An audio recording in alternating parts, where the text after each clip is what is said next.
Hello and welcome to episode 17 of the Coventry Sphinx podcast. My name is Chris Nee, and in this new episode I'll be talking to two of the management team at our club after a busy and varied start to the new season. Since moving to the All Sport United Counties League Premier Division South, Sphinx have spent some time at the top of the table, picked up some big wins and endured a couple of poor results along the way. It's been a while since our last episode, so I wanted to swerve the week by week details and take a chance to catch up with our first team's joint manager, Shaun Thomas, about the Sphinx's progress through the season as a whole. I did that after a much needed league win at home against Ainsbury Rovers. The players had to put in a hell of a shift to win that from a goal down, eventually taking all 3 points, thanks to fine finishes from Loz Rawlings and Lewis Newton. But that's one game of many. I sat down with Shaun to catch up on the last month of football, and we were able to welcome Nigel Starkey, who's now a first team coach at the club, to get his view too. So here's me with Shaun and Nigel after our win against Ainsbury Rovers. I'm here with Nigel and Shaun, and because there's been so many games since we last spoke, we're going to focus a little bit on the bigger picture of the season so far. Nigel, there's been some real positives in the first couple of months of the season. One of them has been to see a relatively consistent start at 11 for quite a lot of that time. Is that something that you guys as a coaching team and Shaun and John kind of have in mind? Is that what you want to achieve, or is it just a bit of a happy accident? Yeah, I think we knew this season going into the season when John and Shaun got me involved that it would be a season where basically we would be running a squad of more senior players than younger players, because obviously in seasons gone by, in the last 2 or 3 seasons, we've been able to pull on a lot of youth players. So when we were doing pre-season, obviously the lads were signing up players. We knew that we had to get quite a consistent squad together without having too many players within that squad. And it sort of looked like the situation would be where we would be running with a squad of maybe 20 and maybe pulling 16 from those 20 players. So yeah, I would say that we are becoming a little bit more consistent in our selection and what we're working on and what we're getting out on the field of play. So I'll throw this one to you, Shaun. The bench looks as strong as I can remember it, really. Callie Stewart scoring for fun. I think the midfield options we've got are starting to look really impressive as well. How do you keep 16, 18, 20 players happy throughout the season? It's really difficult, Chris. So today we've looked at 4 people and they haven't got a minute on the pitch. They're sat out there in the rain. The attitude of the 4, though, are fantastic. They haven't got on the pitch today, and it's a fine balancing act. And I wouldn't say we're going to get it right all the time, but there are people at different stages of their footballing sort of journey. And people like Callie, if we single out him, is a superb lad. He scores goals for fun. He's got a knack of being in the right place and at the right time. And we're just trying to put the handbrake on him a little bit because, and this is no disrespect to any of the players, because out of the 16, 20 that Nigel mentioned, if you're relying on just 11, then you're not going to be successful over the course of a season. So for today was the first time that we had a full quota of 20 to choose from. Some lads are obviously not made the squad. And yeah, just week to week you assess it, and if the lads deserve to keep their shirt, they keep the shirt. And that obviously means that there's 5 disappointed in the matchday squad, and that means that there's an extra 4 or 5 disappointed outside the matchday squad. So no exact science, but we're trying our best to make sure that people are enjoying the football, and if they have a good shout to start, then they start, and if they don't start, then they get an explanation. Last time we were able to speak, we welcomed a whole bunch of new lads to the squad, some of them genuinely new and some of them kind of returning. We've had Jamal Adams come in since then as well. How do you think the group is getting on with all those new players coming in? How the new lads taken to it? Really good. So you look across the board, there's a good core, and it's not even a small core now. Of like, there might be in a team where there's 3-4 players that have been there for a long time. There's now 8, 9, 10, 11 players that have all been around for at least 2 to 3 seasons, and adding those extra players in, they have to come in and work hard. That's a little bit of a minimum requirement, because otherwise you get called out. And whilst football ability is really important, but being a good lad, being a good person is really important too. And you go down there, they're all sat down there around the table now, and they'll sit and have a couple of drinks into the early evening, and that's what we're just aiming for. Because once you strip it all back and think, okay, it's a results business, but actually, why do we do it? If the atmosphere is no good, you'd soon jack up. So in terms of being staff wise, hopefully the players are enjoying themselves, and if you're a player at Coventry Sphinx, hopefully you enjoy what you get given by us as well. Is that because they get the club? Yeah, hopefully. So very quickly you'd end up. We're not Johnny big time. We're not got no airs and graces. So we're generally quite a family based or community based club. And some of the best times that I see when we come up here, there's 100 kids all playing under the same shirt on a Thursday night when we were trying to do our pre-season. And whether or not the players actually make that connection is a different matter. But we try and make sure that when they're playing, they've got the shirt, they're enjoying it. You do the right things by going and having a drink at the end. And just if you have any fallouts, you put it to bed on the day and you don't let it linger. So the team spirit seems good, and that's the senior players driving that as well. We've had some really good results already and some stinkers. It's still early days, Nige, but what's your impression of this new league to us so far, just going into October?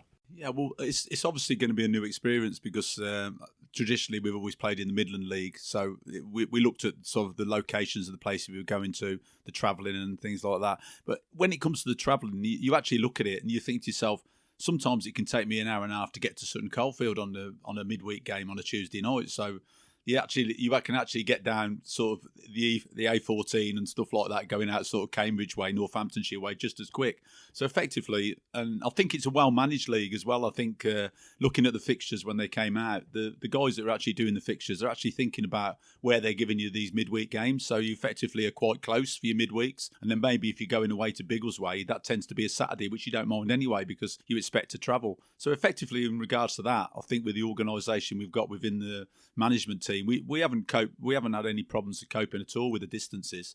And yeah, then they're new teams. You're going to get used to what you don't know what you're coming up against. We've had to do a little bit more sort of research into teams. Sean and John are very good at that. You know, they're looking into teams and how they are, and we're trying to give the lads clues on a Saturday in the pre preparation before each game of what you're likely to be coming up against in this game. But still, because you've not played them year after year, and you don't know all the players. I mean, to be fair to John and Sean, they're absolutely excellent at that. They are picking up on players and trying to give the lads tips on what's going on and stuff like that, and what they're going to be potentially coming up against.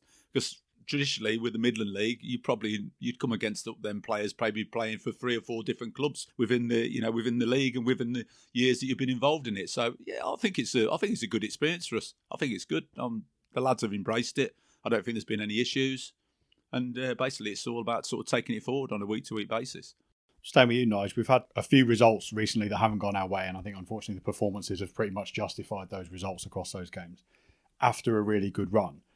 And I'm really interested in your coach's view of how to approach that. I'd usually throw this Sean's way as one of the joint managers. Yeah. How do you navigate that little drop in form, that little fortnight where things haven't really gone our way, when the boys clearly need a lift? I think the important thing as coaches and managers that we don't dwell on the defeat.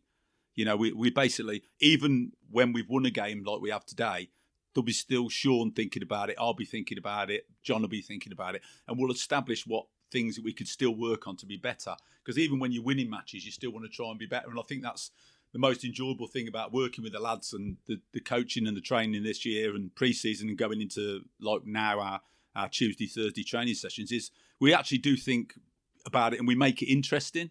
So effectively what we do is we try and keep the lads interested by basically put on structured training sessions and we work on things which haven't worked on the week before, win, lose or draw. So, you know, effectively the most important thing is not to dwell on, defeats, lift the lads up and, take them forward into the next game.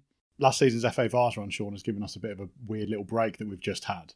We're going into a very busy month and you told me earlier in the week that you prefer it this way. Why is that? I think from my personal experience, I think you just want to play games. It's what holds everything together. So you can train as well as you want, but if you haven't got that end goal of a game on a Saturday or a Tuesday or whatever, it doesn't feel right. So last Saturday, it was nice to have a week off, but it felt a big gap and you think about momentum and you just want to play games. So when we looked at some of the fixtures, I think we only had 3 games originally in in September, but we banged in the Birmingham Senior Cup game and then a friendly against Cov. So we tried to build up a little bit of a momentum there. Had a week off last week. We go into October again, where we're only actually doing Tuesday and then Saturdays. Tuesday night coming up, and then Saturdays after that with the Vars at towards the end of the month. And the Vars is great. It was nice having that run last year. It's nice maybe coming in a little bit later when things have settled down a little bit, because I think historically you always go FA Cup, Vars and a league game in the first 3 games, and it can feel like a bit of a make and break of the season. So we've had that luxury this year, but it don't get any easier, does it? We put a lot of pressure on ourselves and the players do, and it's important to just have a bit of a clear mind about it. So now that we know we've got Tuesday, Saturday, and then we move into the middle of the month and have a Vars game at the end. Those 2 big games we had against Cov City in a friendly and the Villa team that came here in the Birmingham Senior Cup, Nigel, what do we get out of those games? Because they were very different. We beat the City team that came here and lost against the Villa. But it feels like they were both really positive experiences in their own way. very positive experiences. And it was important at those stages within the season to get those friendlies in and give the lads another midweek game where they could play at that and prepare against professional clubs. And I was really proud of the way the lads performed in both games. Obviously, we dominated a little bit more in the Coventry game, and we could have come out of that sort of winning it 5-1. And to be fair to Coventry, they gave us all the credit that our performance deserved.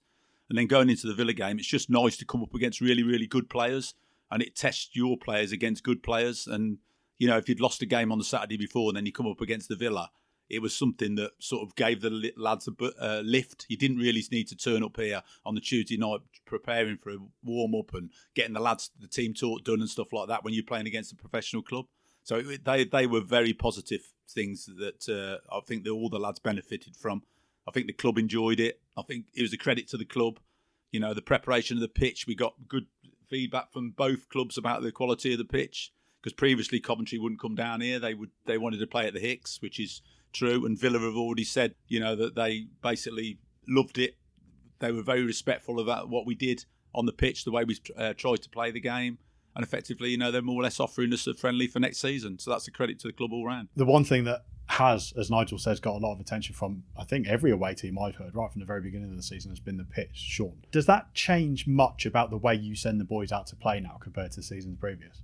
I think what it does do is I think all my life growing up, it was always known as the best pitch, and it had a period of time where it had a lot of use. And so I think it's not necessarily an attraction for players, but when you come and you've got a good pitch, that it's well maintained, and you're going to be able to trust your touch, and there's no bubbles or anything like that. It just makes better football. So I think if you look at the games, even if we've won or lost when we've been up here, they've been good games, and it's a style of football that the lads have enjoyed playing. And we've always historically been about digging in and just trying to be tough to beat. And I think when you get a good surface and the lads can see that the club is investing in the surface, it gives them a little bit of a more of a bounce in their step, and when a game allows it. But equally today, in the driving rain, the pitch has held up really well, and I still think it was a good game of football. It was a good game, and we'll move on to that with the last question for you, Nigel. Narrow win, but thoroughly deserved. That must be satisfying as a coach, rather than the 3-0s and 4-0s you might get here and there in the season. Winning a battle like that, completing the victory on a quality goal, that must be really satisfying. Oh, very satisfying. It makes your weekend. I mean, you've worked with the lads all coming through the week. You've done your sessions leading into it. You've done your preparation, your warm-up, you've done your team talk. You're just hoping and fingers crossed that it goes for them. And today, I think, although we started well within the game, they actually scored the first goal, which is quite common within all football. We've all been around it for a lot of years. We know that. And usually it's what you're going to do, how you're going to bounce back to that situation. And basically what we did was we responded really well by scoring really early and getting back on term. So that enabled us after half-time to push on and basically restrict them to basically hardly any chances in the second half on goal. And I would say that we probably created maybe 4 or 5 good opportunities. And obviously Nooney popped up with a great finish to win the game, which was well deserved. So yeah, it takes you into next week and our preparation for Tuesday on a massive positive. And obviously the lads are buzzing. It's difficult within the squad situation because we've got a lot of tip players within that squad. But, that's something that we have to deal with and just keep the lads positive and just lead on. Because as the season goes on, there'll be situations where we'll maybe have suspensions and maybe have injuries. And we need these lads within that squad to be able to come in and fill in berths. So, yeah, 100%. It just makes your weekend, basically. As a football coach, manager, for us, otherwise Sunday we'd be just looking into it and we'd be chatting together and we'd be, do we do this right? Do we do? Because basically the lads maybe switch off for it quicker than what we do. We just, we live and breathe it basically. So, and it totally affects your whole life. I've been doing it for 30 years and basically it doesn't get better than a win. Thanks to Nigel and Shaun for this week's chat. As I mentioned to Shaun, October is a busy month for the Sphinx. We're off to Rugby Town on Tuesday the 5th of October, before welcoming Potton United to Sphinx Drive on Saturday the 9th. After that, we go to Bugbrook St Michael's and Rothwell Corinthians, followed by an FA Vars tie against AFC Bridgnorth and a league match against God Manchester Rovers. Those two are both at home, and everyone is very welcome to come along to Sphinx Drive and support the boys in sky blue and white. See you then.